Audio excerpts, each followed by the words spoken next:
Today we're at probably the largest accounting conference in the US, Intuit Connect. But most accountants, they've still actually never gone to an accounting conference. How do you do that calculation? Like the ROI, is this worthwhile for me or not? I've gone to way too many conferences. Today we're going to talk about what are the ones worth considering, kind of depending on what is the work that you do, but also other fun stuff like how do you get a free ticket? And just kind of some best practices for how to make sure that if you are really going to take the time away to do that, was it worthwhile? So accounting conferences, let's get into it.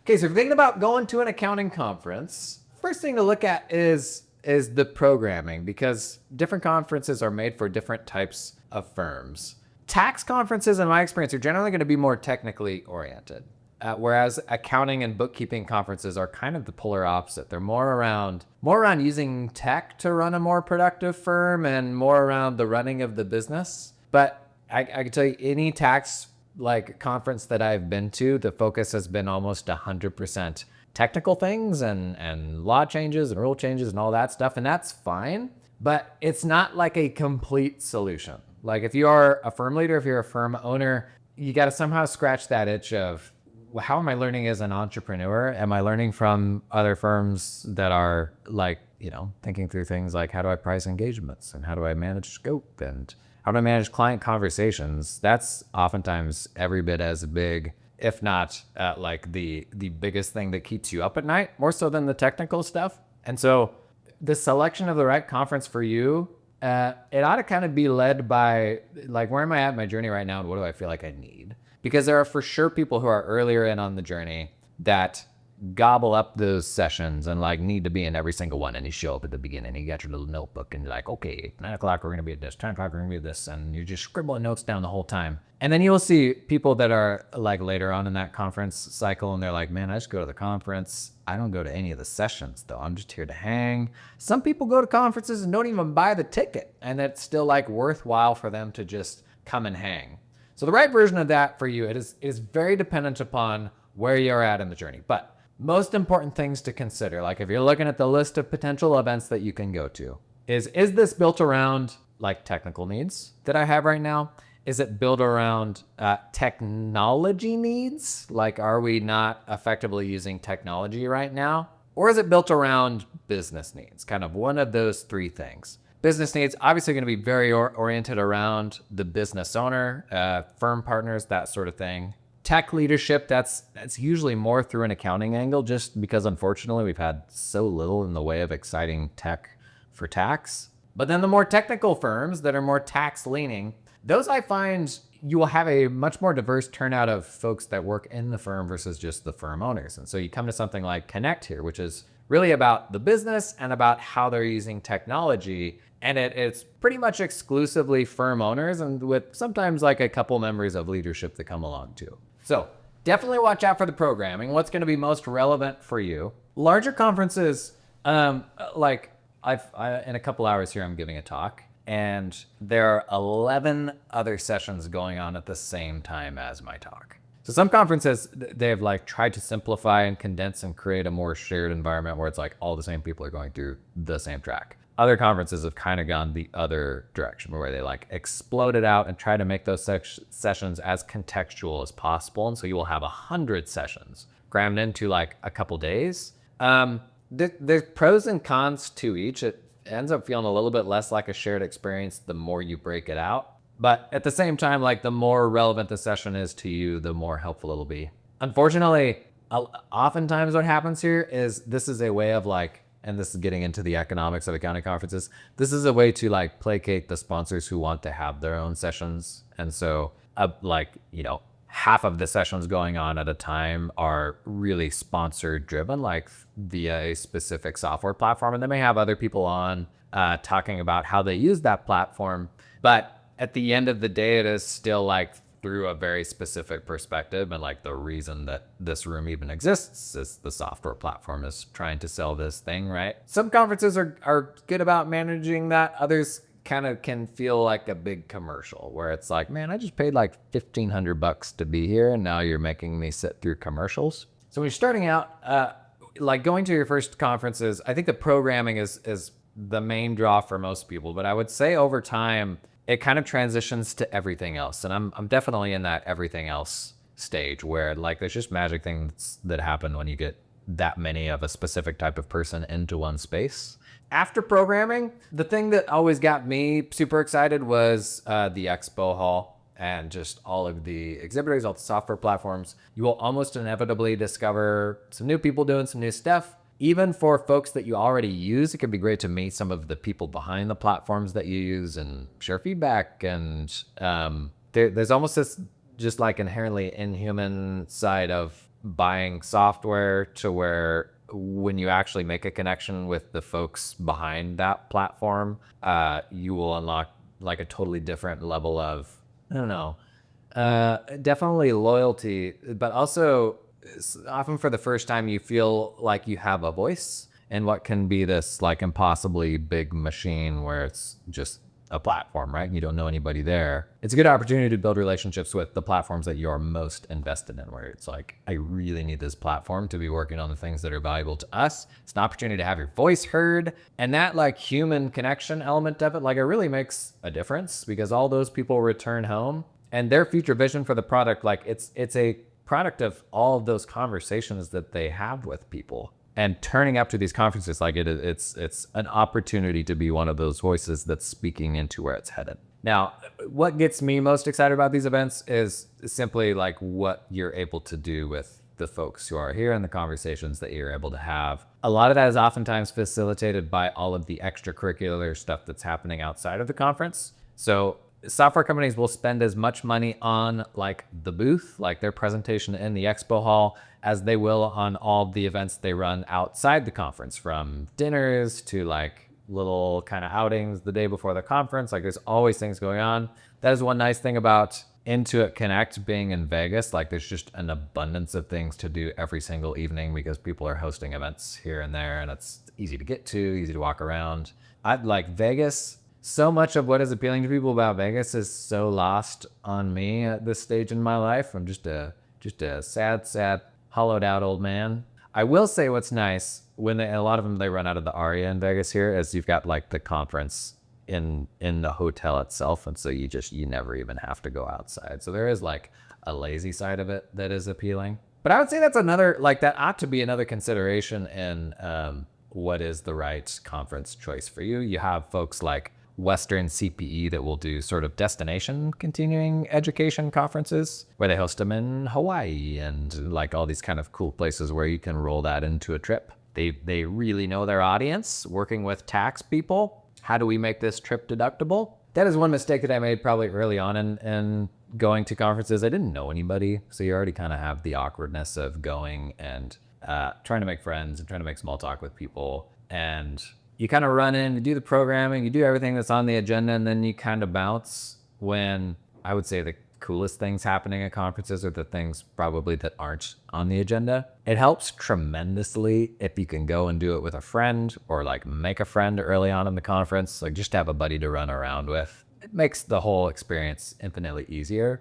And you get so many people out to the same conferences that oftentimes you can kind of develop this just like conference sort of hang crew, and to like have a built-in friend group at any of those conferences that you go to, just infinitely more fun because you're not on an island. They will hear about something, they will invite you to the thing, you end up just being much more engaged with what's going on. And just like the kind of the magic and the serendipity of those conversations just happening by spending time with people that do this stuff, most people would say that's like the most valuable thing that they get from conferences is the networking. In fact, we had a comment on a YouTube video recently from someone who's never been to an accounting conference, and they said they're just so expensive, they can't justify the cost. What is the ROI besides networking? And it's a little bit of everything. Like, but there's also a world where the networking is also worth that.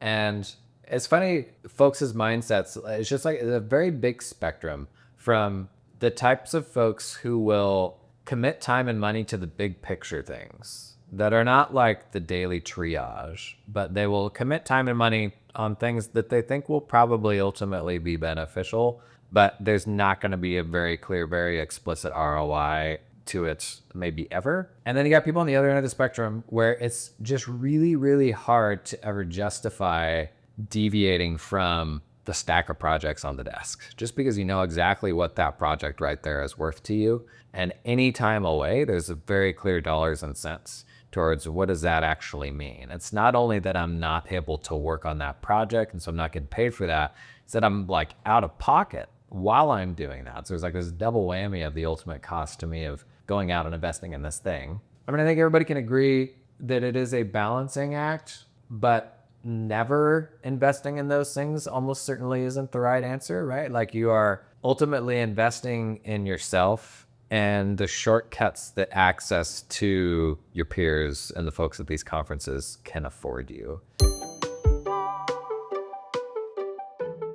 Let me tell you about an app that perfectly combines three very important things that normally you need a bunch of different tools for. The app, it is one of today's sponsors, Client Hub. Let me tell you the three things they combine. Number one, an amazing client experience, because the whole portal experience, the client-facing stuff in Client Hub, it was actually thought out from day one. It wasn't like this bolt-on, where most practice management systems are like, we're gonna make the ultimate operating system for your accounting firm. And then later on, they're like, oh, it looks like we all need to have client portals, let's make that now. Client Hub was built from the ground up to be super easy for the client to use. That is trifecta point number one. Trifecta point number two is it is also super easy for you to use, because my gosh, do practice management systems now require a PhD in learning how to use a super complex thing. Not Client Hub, they're keeping it simple in like a good way. Third part of that trifecta, deep bookkeeping workflow. Sorry, tax people, sucks to be you. Client Hub, very good for bookkeeping, controllership, CAS, stuff like that, because it's got super deep integrations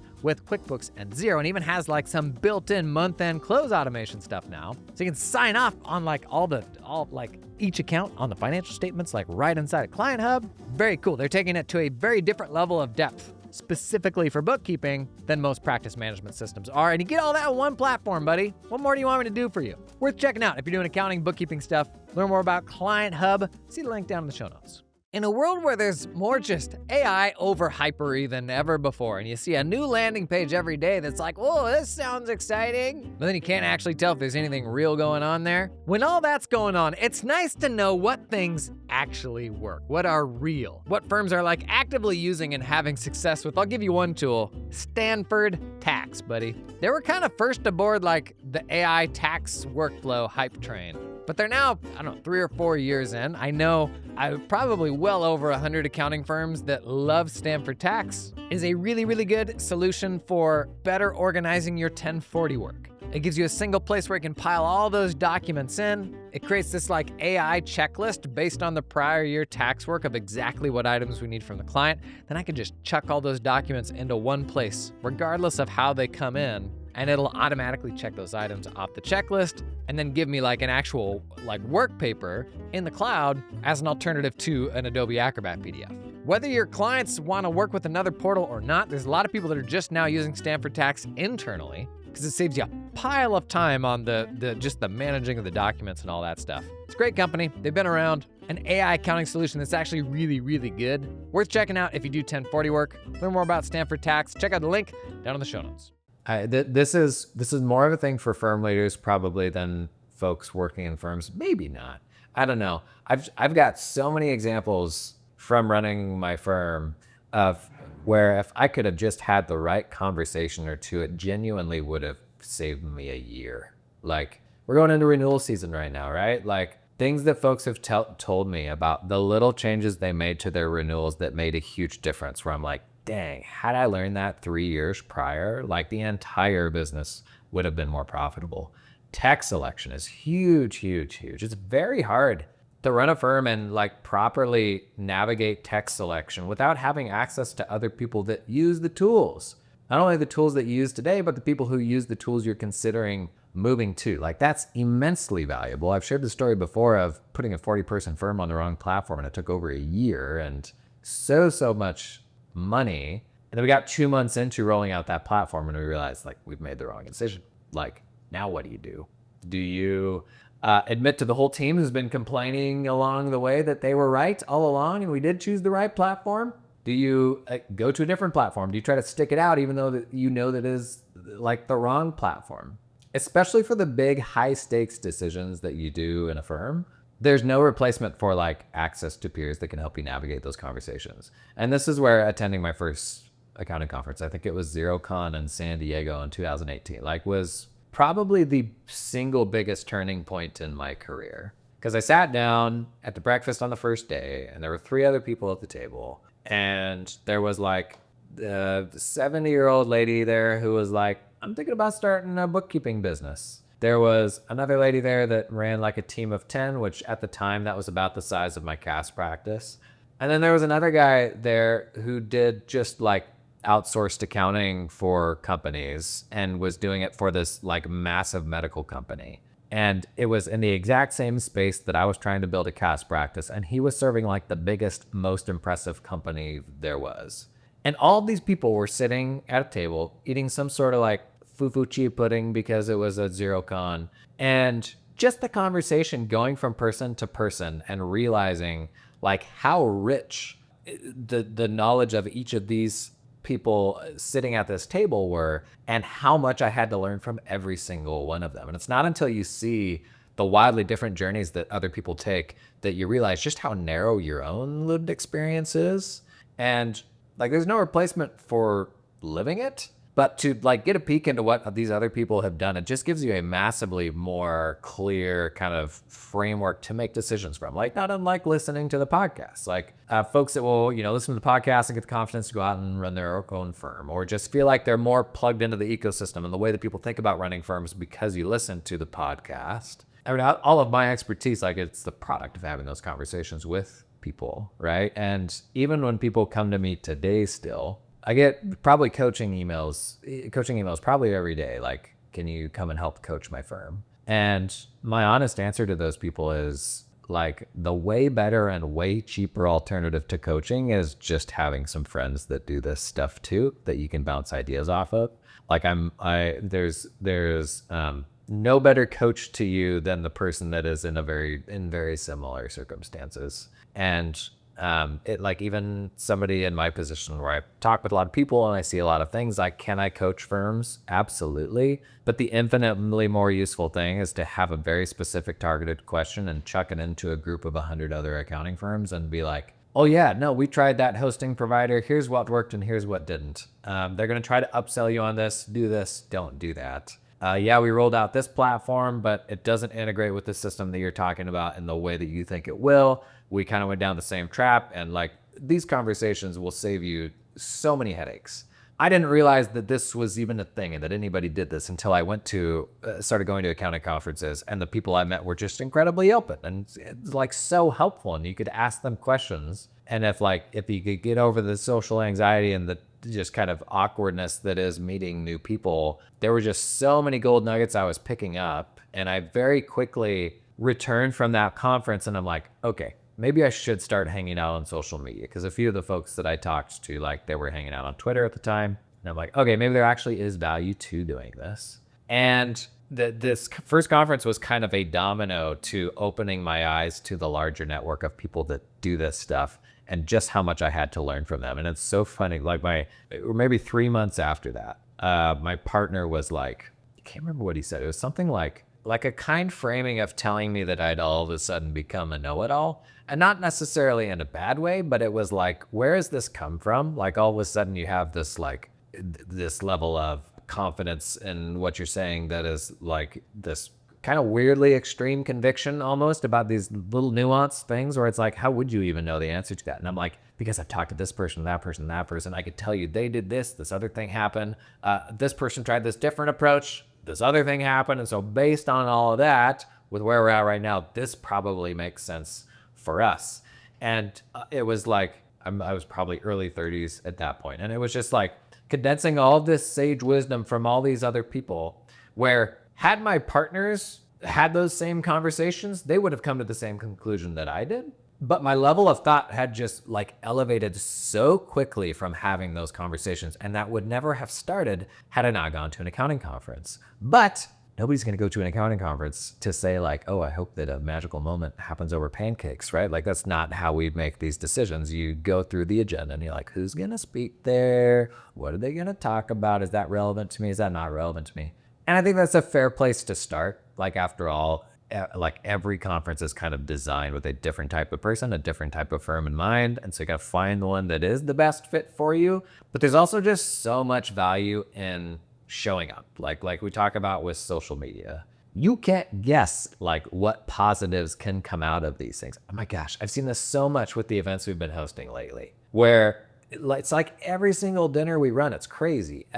Like the stories that come out of it, from firms merging to hiring people to like, there's just so many cool stories that seem to come out of every single event. And that's just like the tactical business outcomes. The bigger thing is probably like making new friends and leaving the event with a few people's numbers, especially if it's like the local events that we're hosting. And so they are local friends. But it's just one of those things where you like, the only way to ensure that those things never happen to you is if you never actually show up, like if you're never there.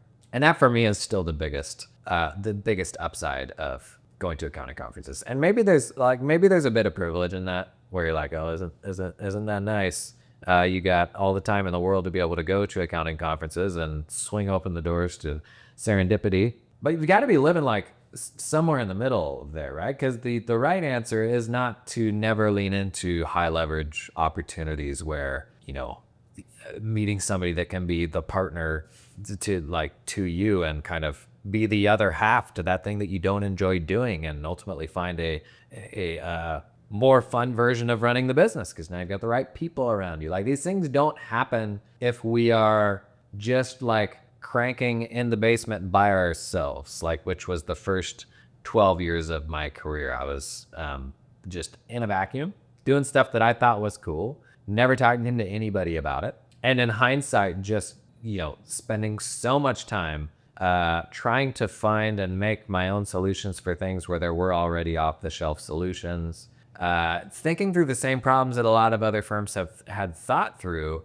but like they were already on the other side of that, and they had wisdom that would help me not have to waste all of that time trying to navigate the same decisions. Okay, can we talk about sneaky backdoor conference stuff? So at a conference like Intuit Connect, if you're eating on your own dime, you're doing it wrong, buddy. There's a meal for everyone where somebody's footing the bill, and I am still an accountant, so I appreciate that. But also there are ways that you can basically get your entire conference comped. So ways to get a free ticket. The easiest way is helping out a software company. So like the biggest problem software companies have at an event like this is they will have a whole bunch of sales reps, but these sales reps aren't accountants, and they're still struggling and learning to speak accountant. And so the very best sales rep in many ways, standing at a booth, is somebody that runs an accounting firm who is a raving fan of an app.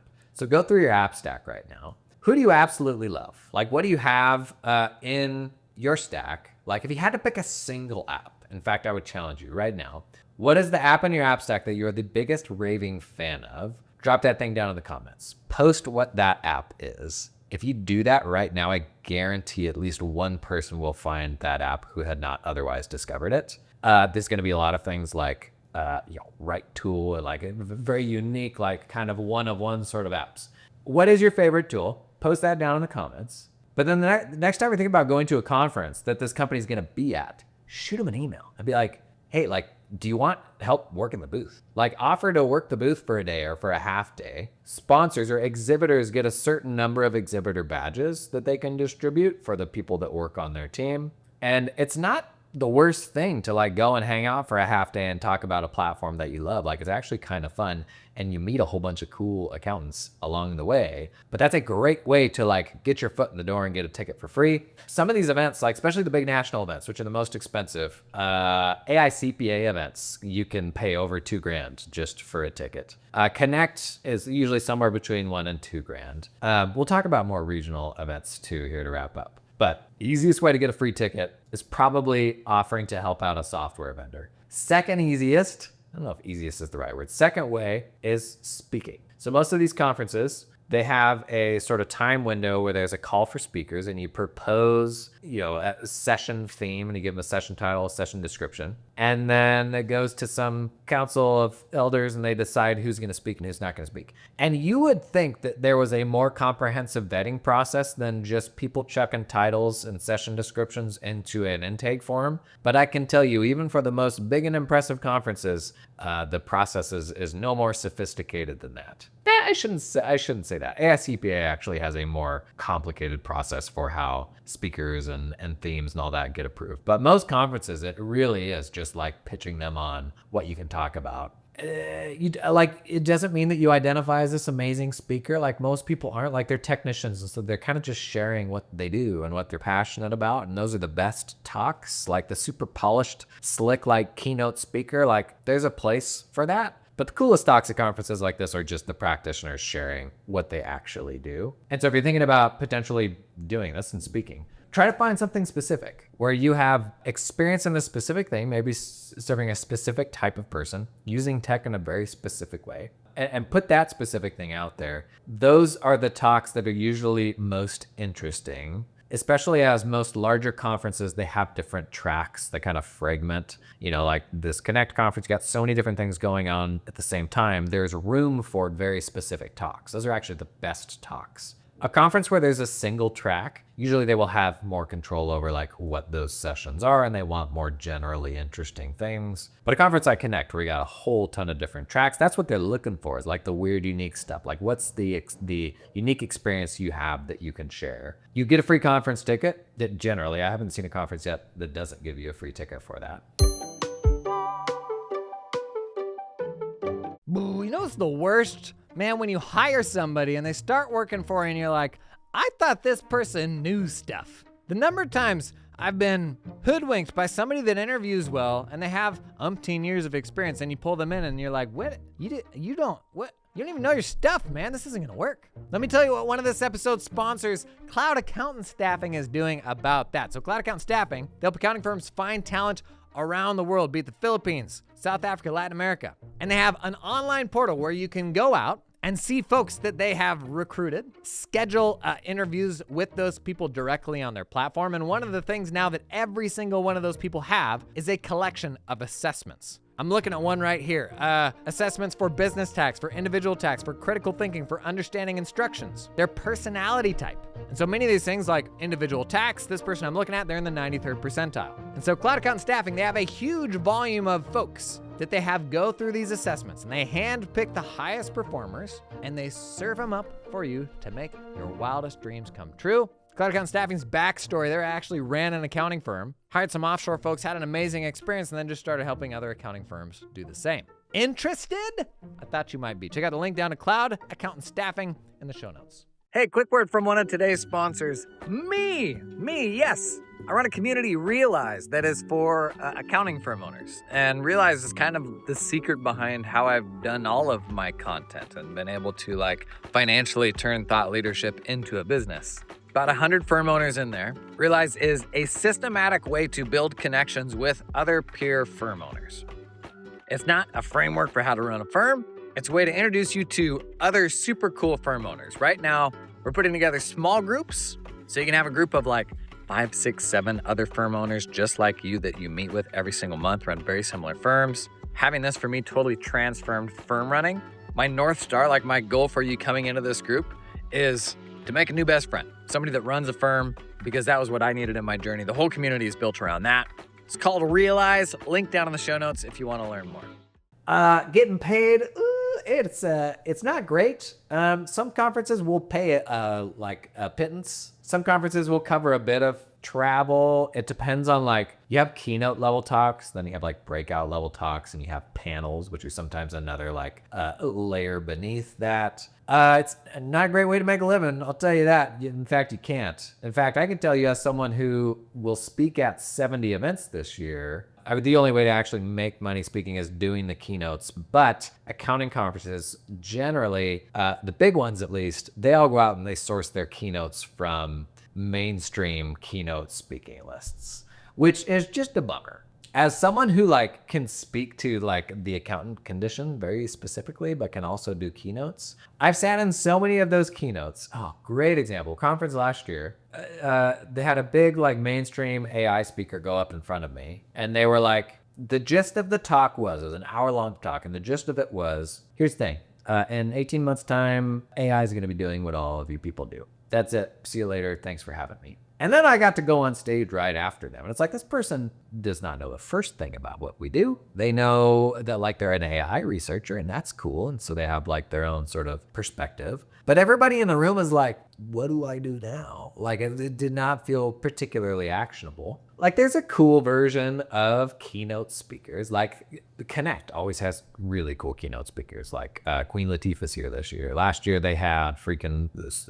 Oh man, who did they have? Last year I think they had Serena Williams, was Adam Grant, and Ryan Reynolds all in one year. And so like there's stuff like that where it's like cool because you're just a fan and it's fun to be there. But unfortunately, like the bigger accounting conferences, when you go to those keynotes, like they're just the bigger, more general, more inspirational stuff. And then it's the keynotes where you get more the relevant to you content. And if you are applying to speak, like that's generally where that's going to be, is in the breakouts. The smaller tier accounting conferences, that's oftentimes not the case. They will, like, you'll have someone like me or someone in the industry that will do a keynote because they just don't have Serena Williams money, right? A third way to be to get a ticket for free is to be on like the council, either of the software company putting together these events, or sort of like the board or panel of folks that like actually work to organize them. So a lot of these events get pulled together, like Intuit Connect is not the case, but a lot of smaller events get pulled together by volunteers, like people that are just contributing their skills to make it happen. That's expensive in a different way, right? But it does get you in the door on the cheap, and you are creating something that is very cool. Like as someone who hosts events,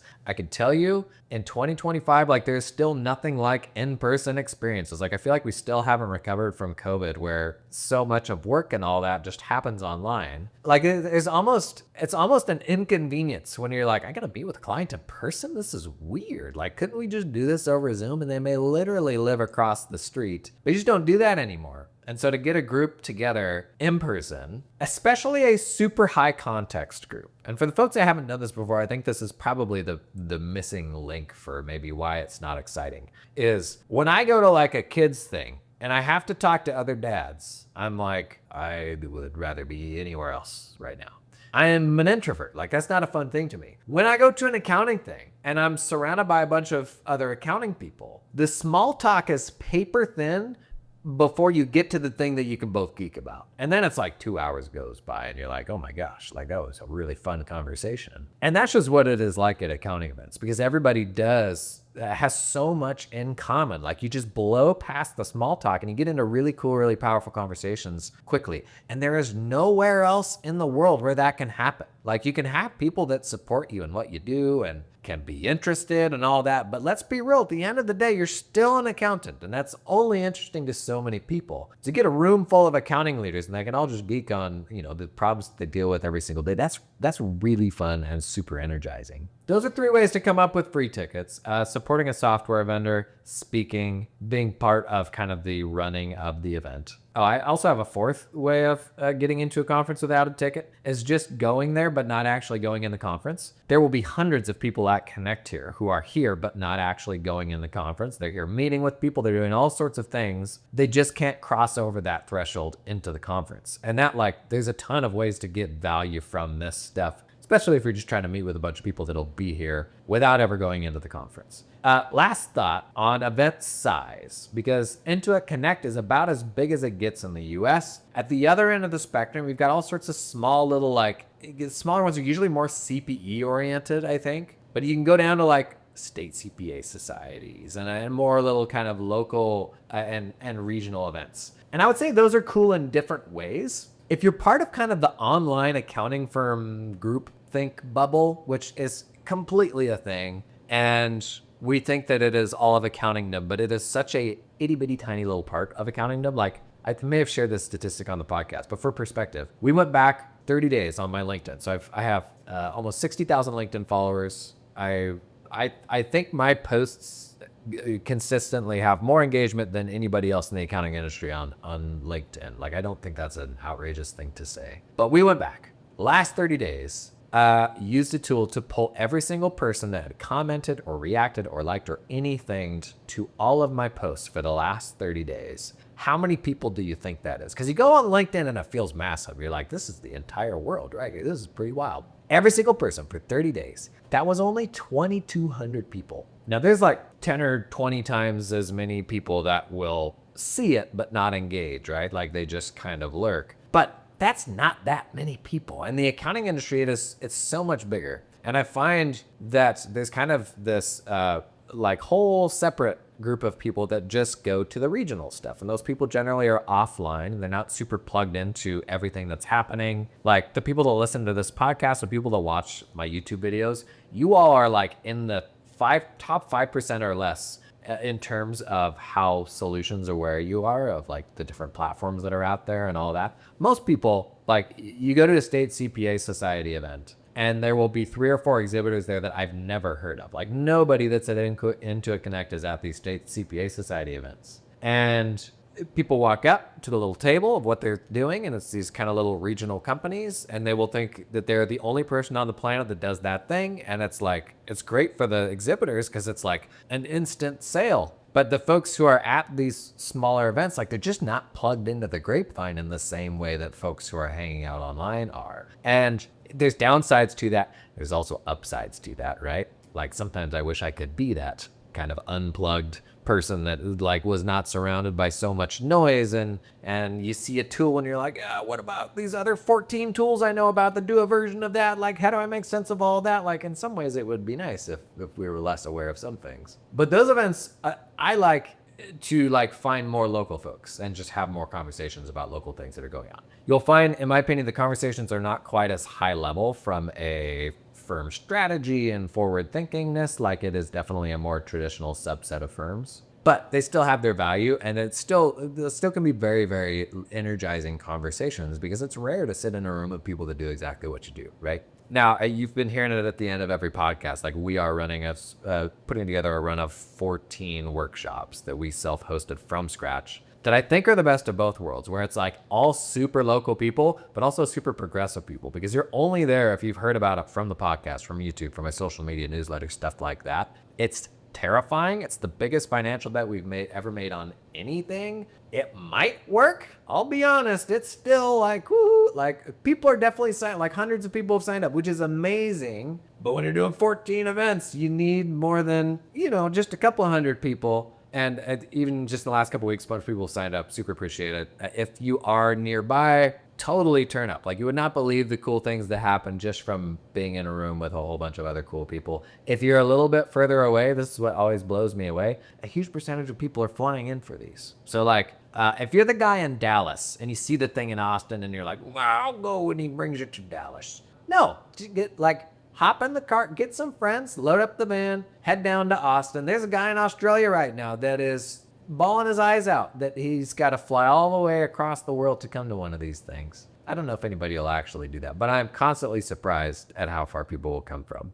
So if that's you and you've signed up, thank you. Amazing. If it's not, check out the link in the show notes. I honestly could not even list all the cities off the top of my head right now. And that's not just because I'm in Vegas. So if you think about doing this for the first time, definitely check out my run of events that we're putting together. But conferences, they genuinely changed my life. There is still like an ROI and a cost trade-off sort of thing to do there, but I super recommend you doing it, especially if you can do it with a buddy. That makes it much easier as well. Anything you'd add to that? If you're a conference nerd, drop some tips down in the comments, probably around like a conference selection, because that's probably the first thing that people get paralyzed about when they're thinking about doing that thing for the first time, right? Gang, thanks for coming and hanging today. Catch you in the next one.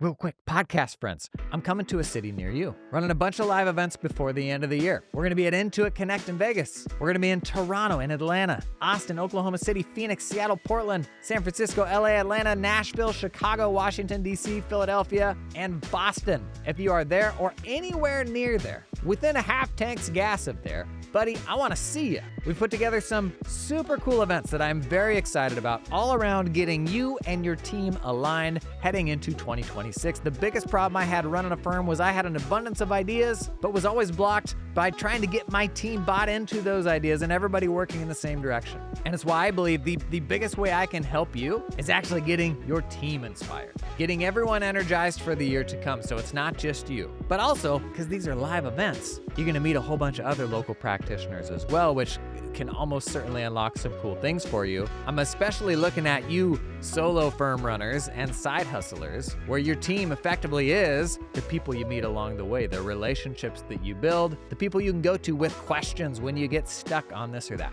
Going to be a super fun experience, including for some of these events we're recording like a live interactive version of the podcast where you'll get to be part of the conversation. Very, very excited for these. I want to see you there. To learn more, head over to jasononfirms.com/events, and I hope to see you there.